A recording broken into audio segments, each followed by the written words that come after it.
What's up, guys? I'm Alex. I'm Jason. We're the Table Monkeys, and today we are going to admit our wrongs and talk about King of the Table and all our predictions that were completely, horribly wrong, 100% wrong. In every regard. But we did break down kind of like technically how we thought matches were going to go, and I don't think we were wrong necessarily on the techniques, like how the techniques were going to play out. If they had just listened to us. Yeah, maybe not even if they listened to us. What I'm trying to say is, like, with Marcio, as we get into it, this will make more sense. So let's start with Marcio and Irakli. With them, we were saying we thought Marcio would have enough back pressure, and if he has enough back pressure, he'll be able to turn him in a hook, blah, blah, blah, blah. Point is, it definitely came down to back pressure in that match. Irakli's back pressure was just way too much. We were totally wrong on the fact that we thought he'd have enough. But we weren't wrong about the idea that it was about back pressure. So I'm just trying to say that technically speaking, the matches did kind of go the way we were anticipating, but not the way we wanted them to go or were predicting they would go. We were definitely biased. We wanted the North Americans to 100%. win. And Marcio's back pressure is not nearly enough to fight up top with Irakli, to at least stop him a little bit, to turn him inside. It was obvious that he knew it was about side pressure, that he thought that was the lane he could win. He thought that's where he was going to win, right? Exactly. Yeah. So he was trying to push to the side, and whether it looked like he wasn't even fighting for it, but after watching it a few more times and kind of analyzing it, also looks like it was probably just completely dominated, was that he just didn't have back pressure. Like, it didn't look like he was even fighting to get the match on this side of the table until you look at it a little bit closer, and then you realize that Irakli is just so fucking strong there. Right, and he did say he got injured in round one, so who knows how that affected the match. It didn't seem like round one to round two changed that much. No, yeah. I think Irakli was just way too strong. I think he was just having so much trouble with his elbow in the beginning that might have changed the angle that he was trying to hit with. Which maybe is what, like, and maybe injury is actually like just a tweak, you know. So maybe he was like in trying to keep his elbow down, something. But whatever it was, the for sure technical and strength based determining factor of the match was back pressure, in which Irakli was freakishly strong, which is clear by his training videos. Yeah, crazy to see. And also, I think one of the biggest conclusions from this whole card is that how much certain gym lifts definitely do play out on the table. And if you can reach kind of the same way Todd Hutchins is, like, if you can do 100 pounds peg to peg on almost any movement, you're now getting into like elite level or like elite competitive level of what's out there. And I think it's a lot to be said about cupping, straight back pressure, like whether or not you have to train those movements specifically, I don't know, but testing them, knowing where you rank on those, can definitely be a predicting factor in an arm wrestling match.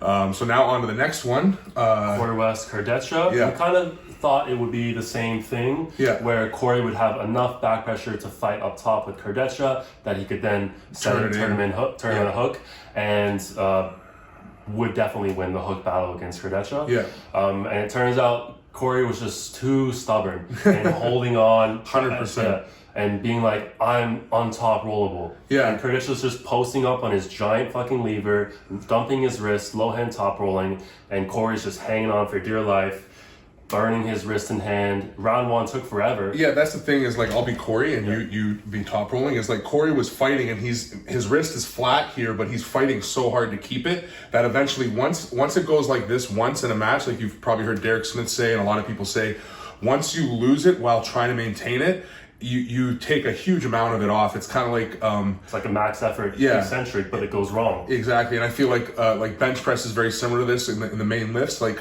if you miss a squat in a workout, you can still kind of come back from that. But as soon as you miss a bench, like full out, at least for me, it was always like that. It's like my bench workout's fucked now. Like I'm not going to come back and be able to do much more. And I feel like the wrist is very much like that. Where like maybe this, if you lose this in round one, it doesn't mean that it's gone for the whole match, you know?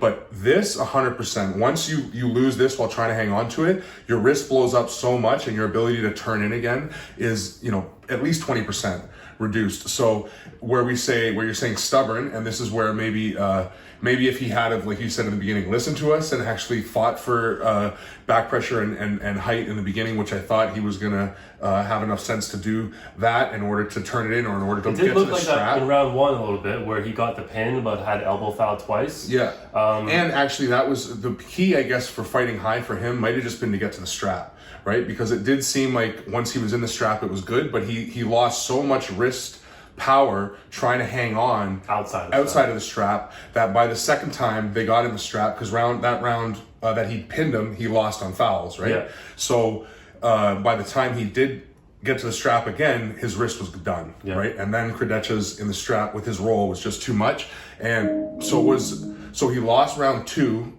by getting pinned, like out here, and then round 3 he tears his pec, which just kind of technically to go over how that kind of happens is because he's trying to fight this way so hard, once you get rolled over, your shoulder rotates and it puts a lot of strain on the tendon here because the pec is now kind of extended and rolled out while he's trying to fight with it this way. So it's because he lost his hand while trying to go this way that he ends up suffering a bit of a pec tear, right? So and he had no wrist left, right? Just went immediately. Exactly. I guess that's the point. If he hadn't hung on, he might have been able to maintain his wrist longer, and maybe he could repeat that pin round 2. And now Krdetcha's been opened up twice, lost his pronation twice. That'll start to play fatigue and everything. Yeah, I think it was clear that Krdetcha definitely had the endurance in the match. Like, he's obviously definitely in way better shape than Corey. Yeah. As big as Corey is, obviously, and being a bigger guy myself and always trying to get a little bit more in shape, I think Corey's carrying that extra weight, which really doesn't add power to the table or pretty much any lift unless you're an equipped power lifter. It's intimidating. It's intimidating for sure. But it can be, yeah. But just real quick, because I don't do that posting roll the way Alex does, but when we're doing that, if I'm trying to hang on to you, how much is that taxing your pronation and your back pressure, as opposed to when we're in the strap and I don't have to hang on, and right? Yeah, it really doesn't tax me that much because I'm in the strap it taxes you more, correct? Yeah, because you still out of the strap, I'm already fully pronated. Right. I'm not pronating anymore. I'm just pulling back. Right, and I have to somehow take that pronation away, which is almost impossible from that position. But in a strap, I can kind of put tension on your pronation while you're still holding your back pressure. Yep. So point being, in the strap, Corey could have worn out Alex's arm quicker, and every time Alex was wearing Corey's wrist by trying to roll him out of the strap and Corey's trying to hang on, it's taxing Corey at an exponential rate compared to what it's taxing Alex, right? Yeah, exactly. He's the one gripping hard and squeezing and trying to contain him. Alex is just pulling back using big muscle groups, and he's already near the pad, so he's not using that much energy. Yeah, exactly. Corey is definitely burning himself out. I guess the point is, it reiterates one of Devin's biggest,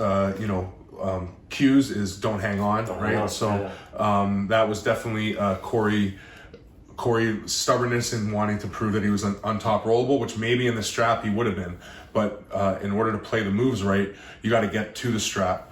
And so now on to the big match, and obviously the most disappointing of all of it, just because the gap was huge. Yeah. It was clear that the gap was really big. I heard Evan talk a little bit about how much everybody freaked out when Devin kind of stopped him on that first hit and how he got in his face, which I was hopeful a little bit when he got in his face and was like, I'm going to beat you.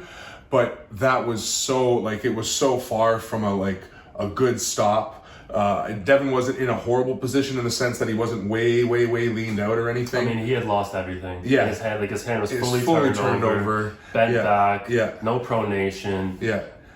So it elbow lock and everything, it did stop, I mean, if they had called it a pin, I wouldn't have disputed it. It was close. It was when you slow it down, you can see that he does that. It's like a piece of, maybe a couple pieces of paper would be able to slip through.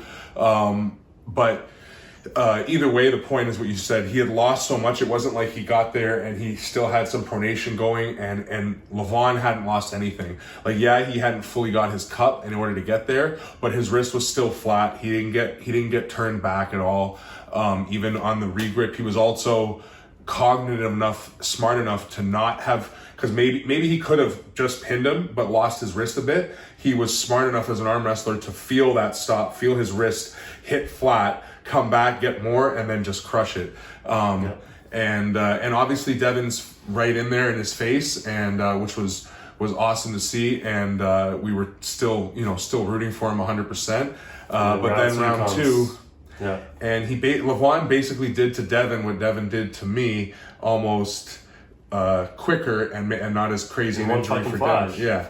I mean, it was worse. It was way worse. It was just right from the top, just ripped him down and tore something in Devin's bicep. Yeah, I know. From what we've seen from Devin's videos, he's convinced it was in the bicep. Like mid-muscle, right? Yeah, like mid-muscle, which I totally agree is probably part of it. But I feel like just looking at the way it happened, he probably tore some stuff in his forearm, especially how he was talking about his hand hurting. Because when I tore my bicep, I didn't feel anything in my hand, like no numbness, no issues in my hand at all. Just a lot of pain here and in the bicep and where you would expect it, right?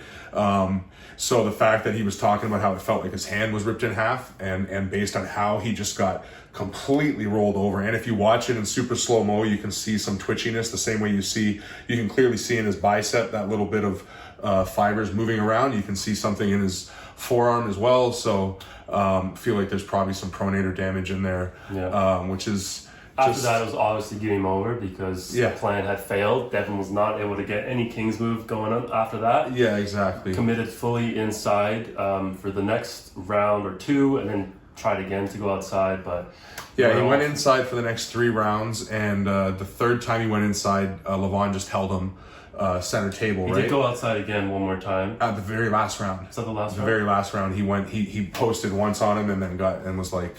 Or no, you're right. That was round 5. He went like that. Then round 6, he went in. Levan held him, pinned him, and that was the end. Yeah. Okay. So, however, I'm pretty sure you're right. That's how it went. Point is that going inside, there wasn't anything there. No. And Devin did not move him off center at all. Yeah, exactly. And even when it looked when Levan was holding him and whatever, he was pinned that whole time. Like it wasn't like anybody was disputing. Like, oh, he's holding it. He's almost out. Levan's smart. Like. He noticed Devin was continuing to hold pressure, so Levan just hold pressure there, and in a way better position than Devin. So it's not like where when he did it against Dave Chafee, and Dave Chafee just let up, and then Devin ripped him back and started holding onto his thumb, where Dave started actually fatiguing in that position, and Devin was fine. Because Devin was in the losing position and still applying pressure, he was just for sure. But even then, that move, like his secondary move, wasn't anywhere in the match at all. No, didn't make a difference. Yeah, exactly. Levan's actually smart, though. That's what I want to say. No, 100%. Levan proved that he's not just strong; he's an incredible arm wrestler, and he also proved that the strength really does matter. Those fundamental lifts, like we were saying earlier, they do actually really play out on the table. I remember Michael Todd making a point, like if you could create an invincible arm wrestler, he would have a hand that you can't open and back pressure that you can't contain. And if you look at Levan's, cupping strength and his back pressure strength, it's getting to that realm. Yeah, it's unmatched in that realm right now completely. So that's why Devin's cutting weight now. Yeah, exactly. But as I think we said the whole way leading up, I've said many times as this match has been coming together, is that the only thing that might make Devin happier than winning would be losing because of an injury, because he's made that point that he's never really been injured in a match, meaning that he always felt he could leave more on the table, and he definitely left it all on the table, to hang on with everything you've got to the point of being ripped open. There's he went all in. He gave it his absolute best shot. We're 100% behind him. Obviously, quite butthurt that he lost and that he got injured, but at the same time knowing that just means that he did what he wanted to do, which was push as hard as he possibly could. And he took the loss better than anyone could expect. Yeah, like a total champ. Yeah, if anybody wants a fucking lesson on how to take a loss, just watch how Devin took this loss over the couple days and everything. Every loss he's ever taken. Yeah, every loss, but this one especially, from going in thinking I think he really thought he had put on enough strength and everything that he was going to surprise and do something that even he was going to wanted to see how much he had done, and then just to get there and find out that you're that far from the mark is demoralizing no matter what. If anybody's a Jordan Peterson fan out there, it's the lobster brain thing. It's kind of that reaction where you're like, holy fuck, your world is crushed. And he dealt with it better than anybody could. So so that's kudos to we were obviously horribly wrong, but we still got East versus West coming up, so maybe our boys can. Maybe there's some redemption out there somewhere, other yeah. than Todd, Zilla, and John Brzezinski, who are still holding the flag strong for North America as far as being able to handle the Europeans. But yeah, big kudos to Core Sports because awesome card, awesome stream, the way it was put together and everything. Really good. And reffing for the most part, as far was pretty awesome. He wasn't bad. He's just maybe a little strict, which is also more so the rule set, like the first two matches being called with the with more WAF rules and stuff. It's the running fouls and the little bit looser calls is always more fun to watch. But either way, the event was awesome, and keep doing it, Larry and Core Sports. Thank you so much, Adam Silver. Keep putting it on because it's awesome to watch. We'll keep supporting. Yes, sir. So that's the video. Like the video, comment, subscribe, all those things. And monkeys out. Peace.